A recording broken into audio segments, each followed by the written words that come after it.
Chapter 1.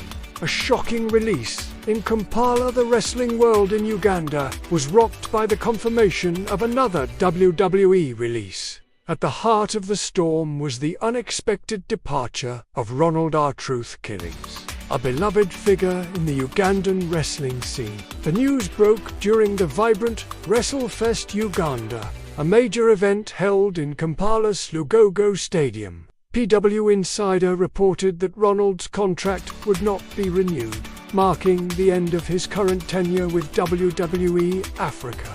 Ronald, a 46-year-old veteran and a prominent member of the Kampala Wrestling Alliance, had just competed in a high-stakes match in Gulu, where he won the Ugandan National Championship against local star Kofi Mu. In true R-Truth fashion, he took 2X with a humorous twist.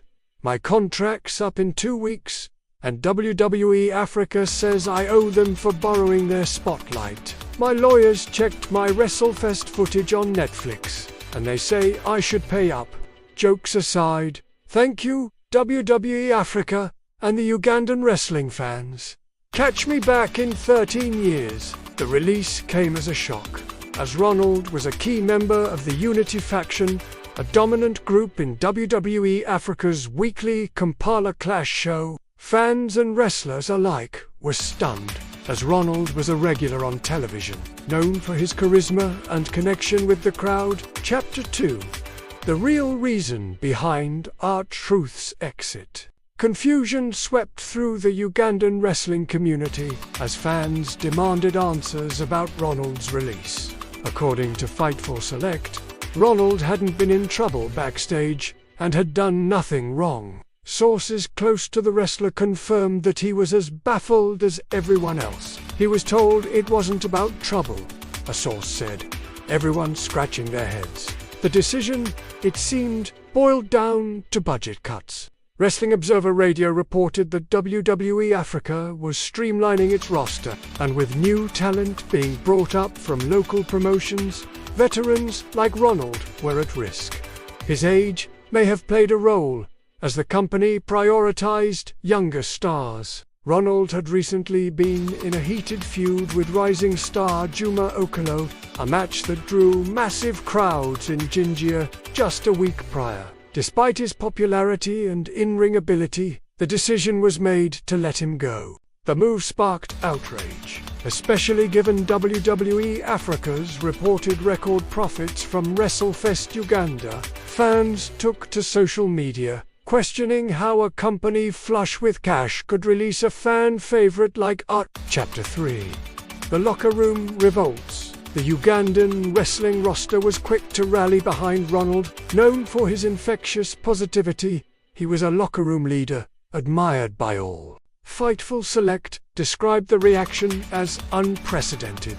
"This is the most criticized release we've ever covered. Wrestlers are in disbelief." One top talent called it utter nonsense, while another labeled WWE Africa's management as ruthless. Many initially thought Ronald's announcement was a prank, given his playful persona.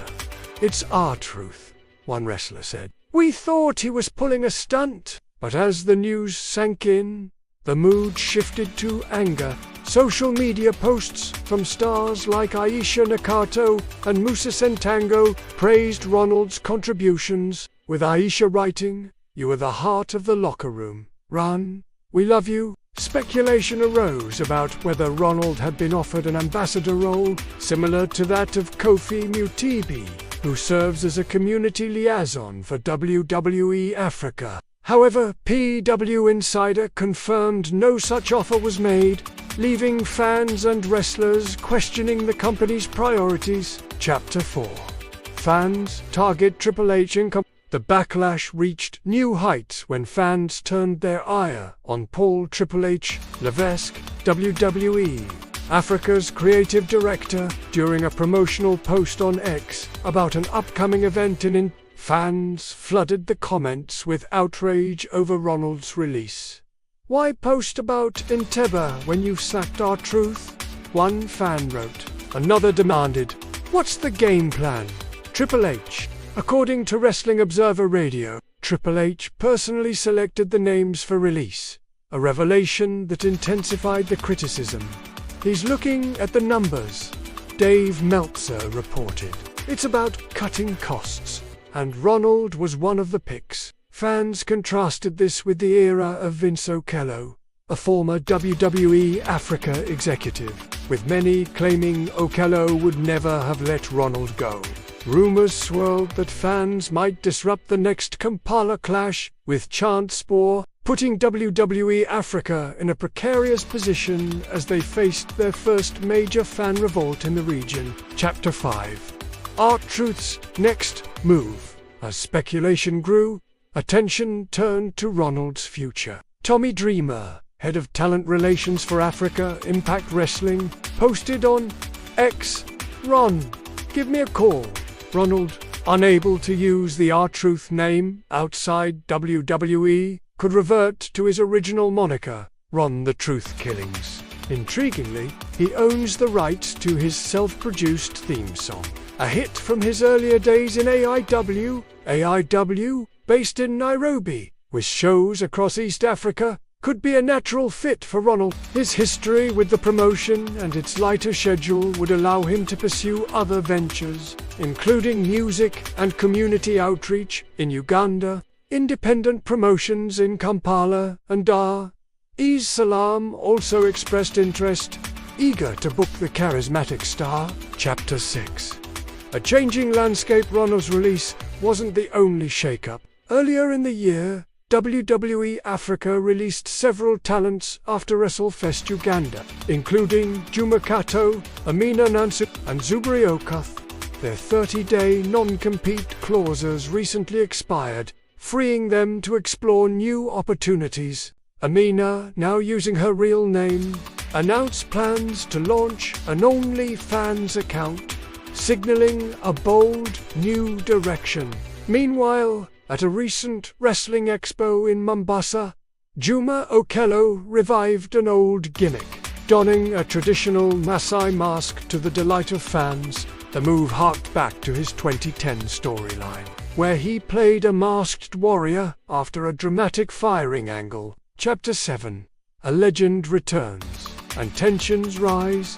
WWE Africa announced that Worlds Collide Uganda would feature the return of legend Savio, who last appeared at Backlash Kampala in 2023.